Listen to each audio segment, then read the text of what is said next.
Hi everyone, welcome to another episode of my Cedar Point Recreation Park.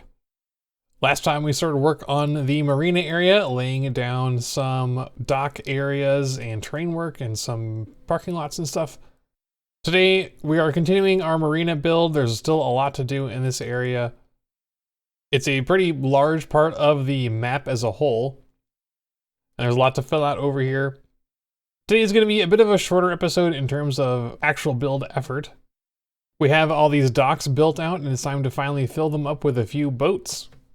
So before I started recording today, I did a little bit of research on some boats you can make using non-custom scenery. A lot of the stuff that I saw was just using monorail tracks stacked up with curves to make an approximate boat shape. And then you just kind of fill the middle of it with some scenery pieces. So that's what we've done here. We have a couple different shapes that are all 2 tiles wide, which is the gap that I've left for most of my little slots here in the pier area. And of course, it turns out with RCT that making anything with track texture that's an even number of tiles wide is going to be a huge pain. Especially when these things are just 2 tiles wide. It's really difficult to fill that gap in the middle with something, as base blocks are too wide if you stack them 2 by 2. So the best thing I've come up with so far is to use some fences in between the 2 tiles, and that usually gives the illusion of the area being filled in. You get a little bit of texture in there as well. It's not the greatest, but it works out okay. After that, it's a matter of adding extra little details. With the boats that are 2 tiles wide, there aren't really a whole lot of options with non-custom scenery. You just gotta go through the list of available options, find everything that's like the quarter tile pieces, especially the recolorable ones, and try to get creative with them. So we're using a lot of pieces like the mechanical pipes and the fruit drops and the poles and posts, things like that. Very small pieces that we can add pretty granularly that also make sense as something that you might find on a boat. I don't really know much about boats. I just found a few stock photos to try to copy off of. And honestly, they weren't really all that helpful because, again, the kind of the detail that you can't really make in RCT anyway. So for me, really here, it's just a matter of just adding in something. Some detail at all is better than just, an empty hole where there should be stuff for a boat.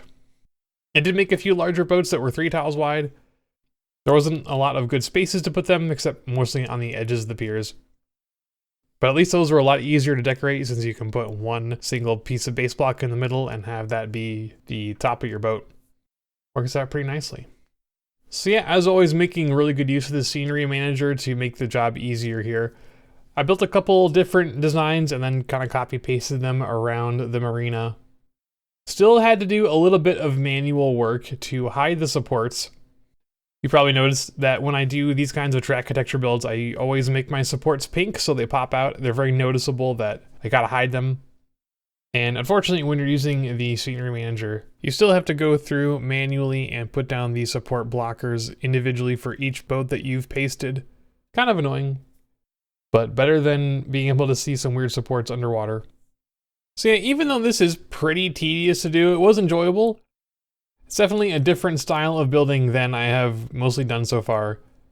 And even though, like I said, it is tedious to put in all those support blockers, it is pretty fun to come up with some of these designs and then be able to easily copy paste them around to fill up this area. We still have a lot of empty slots here on the marina. If I have time later, I probably will want to come up with a few more designs for boats and copy paste a few more, fill them up, so that this area is a little bit more populated. Every time I see a photo of the marina here, it's always completely full of boats. So it would probably make a little bit more sense here to have a much fuller marina. On that same note, I probably do need to add some more cars to my parking lot too, because my parking lots aren't nearly as full as they ought to be either. A lot more busy work there for sure.